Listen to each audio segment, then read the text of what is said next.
All right, in this video, I'm going to continue on from what we just did, which was finding the derivatives of the 6 trig functions, and now we're going to use those in these examples. So the first example, we have y equals tangent of x minus 5x squared plus 12x sine of x. So y prime is equal to, since we have 3 terms, we're just going to take the derivative of each term. So the derivative of tangent of x is secant squared of x minus 5x squared, so that's using the power rule, so that'll be negative 10x.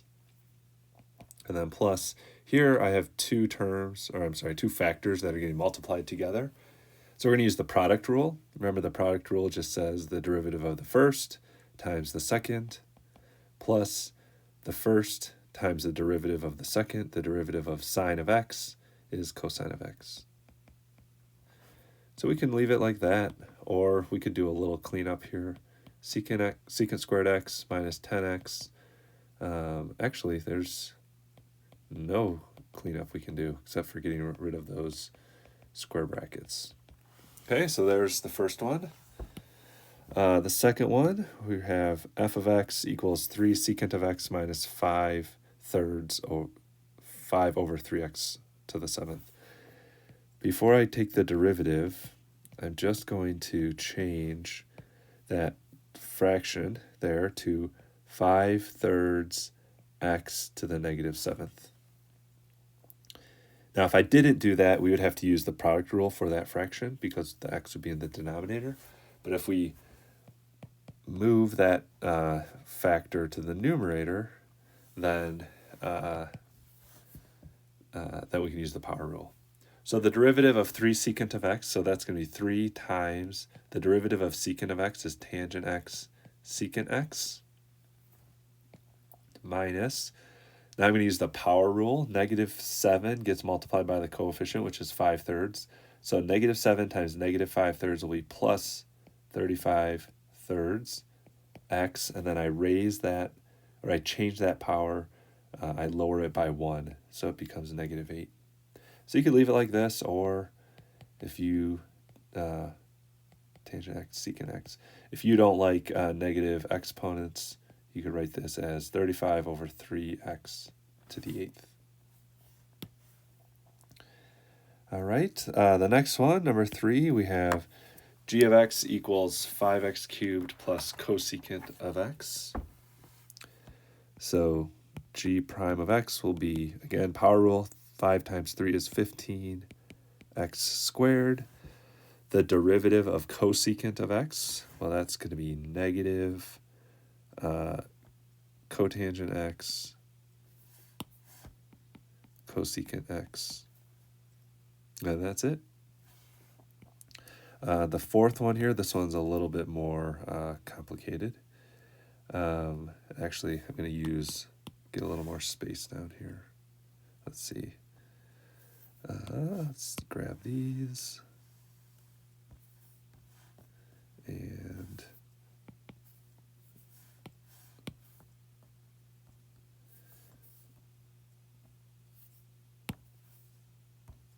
put them down here. Okay. So this fourth one, we'll say y prime. So we have a quotient, and inside the quotient we also have a product. So in the numerator, x squared times cosine of x, that's a product. So when we take the derivative of the numerator, we need to use the product rule. Okay, so the derivative of a quotient, we do the derivative of the numerator, and again, that's a product. So to find the derivative of this, I need to do derivative of the first, so 2x times cosine x plus x squared times the derivative of cosine x is negative sine of x.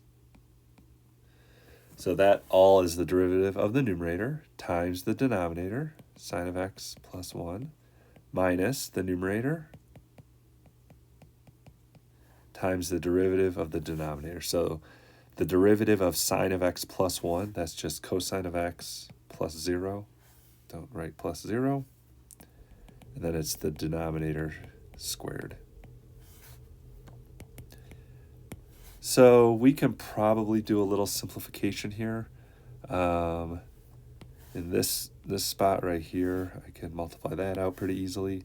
We're going to have 2x cosine of x minus x squared sine of x. And then we could multiply that all out by sine of x plus 1. We'd have to do some distributing. I'm not going to worry about that. And then this back end, I have x squared times cosine squared of x all over sine of x plus 1 squared. So that's good enough. If we wanted to, or were asked to simplify further, we could multiply all of this together, but that's going to end up with 4 terms. Yeah, I don't think we want to do that. So that's good enough. All right, and then this last one,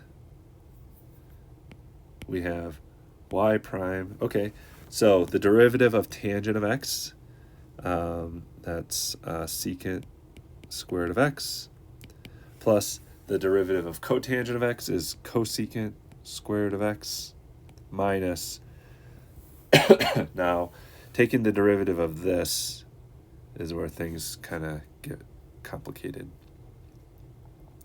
Because again, now I have a product, but it's in the denominator. So this is a quotient. To get the derivative of a quotient, I do the derivative of the numerator. I'm going to put this in brackets here. 3x squared, just using the product rule, and then times the derivative of the denominator, tangent x sine of x, minus the numerator times the derivative of the denominator, and the denominator is itself a product, so we need to use the product rule to get the derivative of tangent of x sine of x. So the derivative of the first factor, the derivative of tangent, is secant squared of x times the second plus the first factor times the derivative of the second factor, so cosine of x. Okay, and that all gets divided by the denominator squared.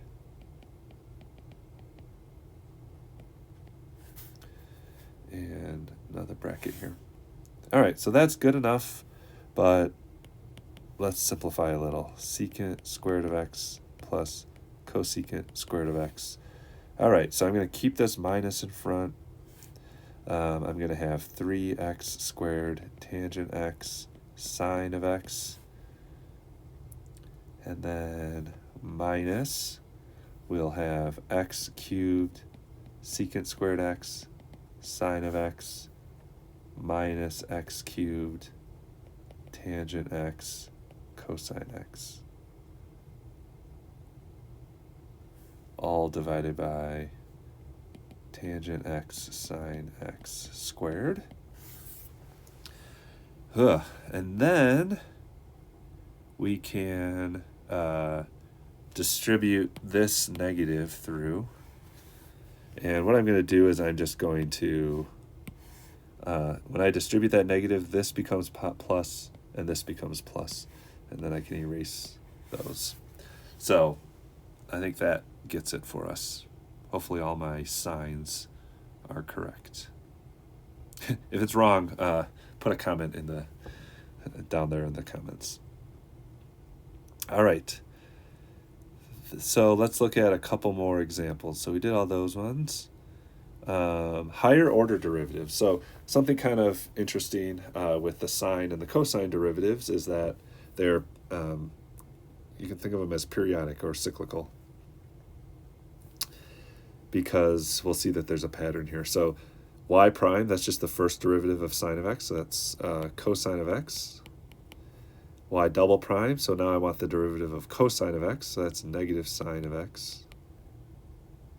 Then the derivative of negative sine of x, well, the derivative of sine of x is cosine of x, but if I want the derivative of negative sine of x, that's negative cosine of x. And then next, the fourth derivative is just the derivative of negative cosine of x. Well, the derivative of cosine is negative sine, so the derivative of negative cosine is positive sine.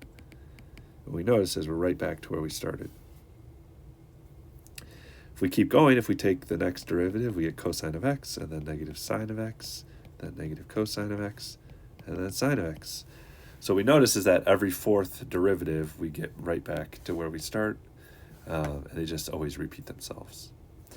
And for cosine, it's a similar idea. F prime of x, so the first derivative of cosine is negative sine of x. F double prime is going to be the derivative of negative sine of x is negative cosine of x.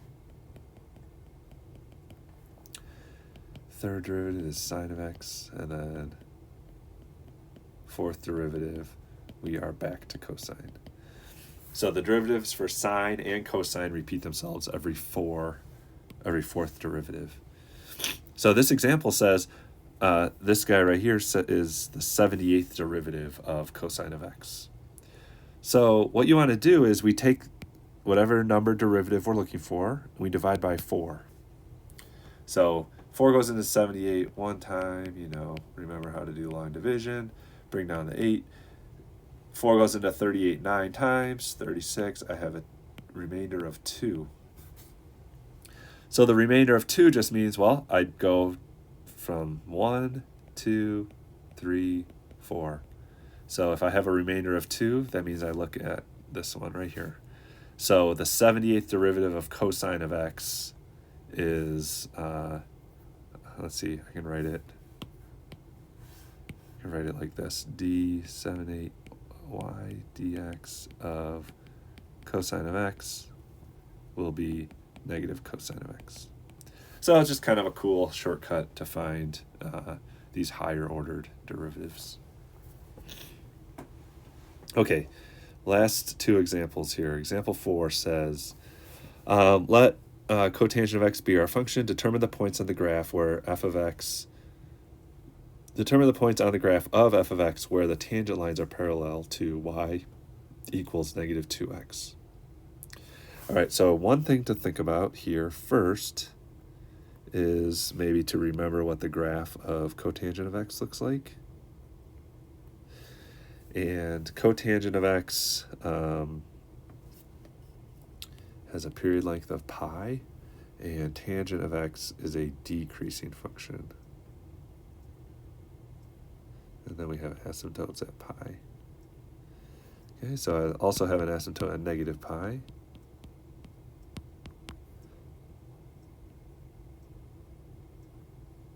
Something like that. Also have an asymptote at 0. So it just keeps repeating. Now what it's saying is determine the points on this graph where the tangent lines are parallel to the line y equals negative 2x. Well, the line y equals negative 2x is, I don't know, something like that. Has a negative slope. And actually our slope is negative 2, so m is equal to negative 2. So what we want to know is, where do the tangent lines have a slope of negative 2? Well, it probably looks like it's something like around here. That looks like it's going to be pretty parallel to what we have. So we want to know what is that point. So to find the slope of that tangent line, we find the derivative of the original function. So f prime of x, the derivative of cotangent is cosecant squared. Okay, and we want to know when is that equal to negative 2. So we need to solve this trig equation. Cosecant is 1 over sine squared, or cosecant squared is 1 over sine squared. And we want that to be equal to negative 2. If I take the reciprocal of both sides, sine squared of x is equal to negative 2. And I forgot something here. The derivative of cotangent is negative cosecant. So this should be negative here, negative here. And then I divide everything by negative 1. So I get sine squared of x. And I made a mistake when I was thinking about that negative. I'm trying to do this too quickly. Back up here. When I take the reciprocal of both sides, I get negative 1/2. And then divide everything by negative 1, I get 1/2. Okay, so to solve this trig equation, I'm going to take the square root of both sides. I get sine of x is equal to plus or minus the square root of 1/2, which is the same as 1 over root 2, which is the same as plus or minus root 2 over 2. And depending on how you memorized your unit circle, maybe either of these is what you would be wanting to think about. Now, what this is saying is when sine of x, what angle, we're ultimately trying to find x here, and that's an angle. We're trying to say sine of what angle is equal to root 2 over 2. Well, if you can remember what the unit circle does, the root 2's are always right in the middle of the quadrants. So sine is root 2 over 2. That's when y is root 2 over 2, and that's at pi over 4, 3 pi over 4, 5 pi over 4, 7 pi over 4. So we have the positive ones here and here, and then the negative ones here and here. So we want to hit all of those values. So in other words, if we look back to where our graph was over here, the first one would be pi over 4, which might be something like right here. And then 3 pi over 4 might be here. And I guess that's true. We could see, looks like we have a parallel tangent line like right there. Okay. And then similarly, 5 pi over 4, if I did another cycle of that graph, I'd get 5 pi over 4 and 7 pi over 4.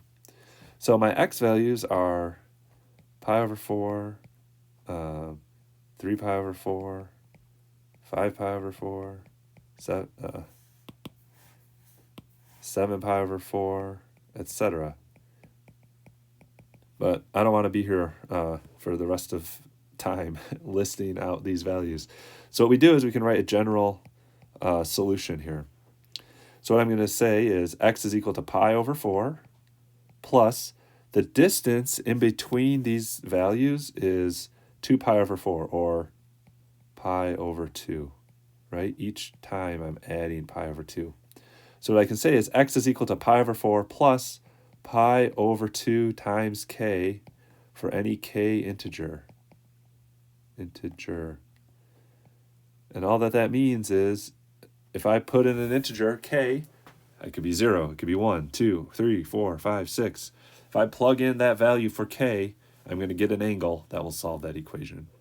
And that makes sense because the cotangent graph goes on all the way to the left and all the way to the right. It goes on forever. So we have an infinite number of places where we have a tangent line that has a slope of -2. All right, last example.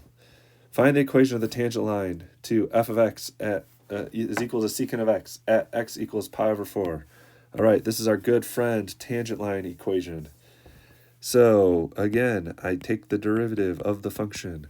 Derivative of secant x is tangent x, secant x. And I want to know what is that derivative, or what's happening at pi over 4. So you could graph this also to get an idea of what this looks like. Remember, secant is the reciprocal of the cosine graph. So there's my cosine graph. So my secant graph looks like this, and then like this, and so on. Okay, and we want to know at pi over 4. Well, cosine, there's 2 pi, there's pi. So pi over 3 is closer to pi, so this is pi over 4. No, what am I doing here? This is pi over 2. So pi over 3 is something like right there.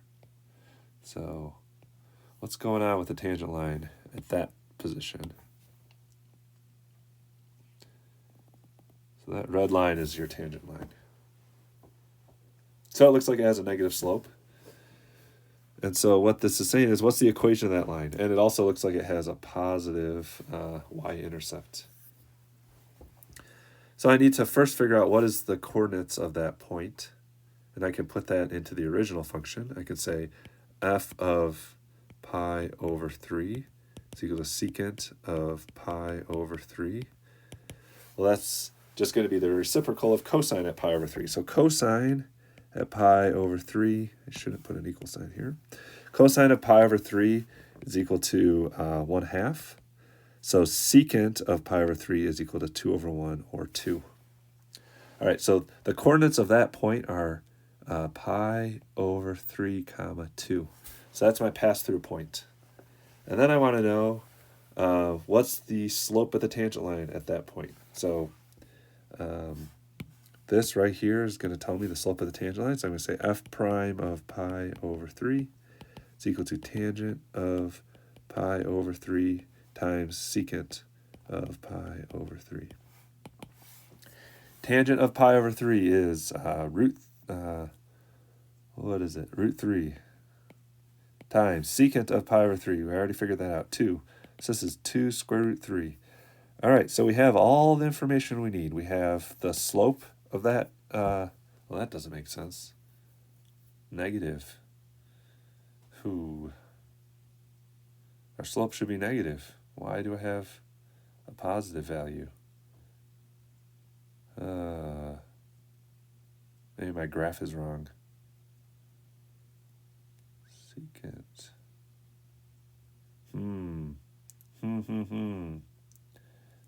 Let's see. Derivative of secant. That is tangent x, secant x. Secant at pi over 3 is 2. That does not make sense. It should... I hope you figured out where my error is. Here's the error. This red line that I drew is hitting the cosine graph, not the secant graph. So my red line, don't want to do that. My red line, see if I can erase. No, I can't. We want to get rid of that red line. That red line is on the cosine graph. I'm not going to get a very high rating on my YouTube video. So we want our line to be up here, because now that pink line is actually on the secant graph. And that makes sense too, because this can't be 2 here, because the highest point for a cosine graph is 1. So if it's 2, it's got to be above there. So that's wrong. Hopefully you can forgive me. So we have our pass-through point, pi over 3, comma 2. And we have our slope, which is 2 root 3. So put it all together, and I'll write it in pink. Y minus y sub 1 is equal to m, 2 root 3, times x minus pi over 3. So again, you can keep it that way, or you can move that 2 over, 2 square root 3, x minus pi over 3 plus 2. Or, again, if you want to impress your friends, you could write this in slope-intercept form. We don't want to do that, though, because then we have to add pi's and non-pi's and radicals and things. So we'll just leave it like that. So this is our line.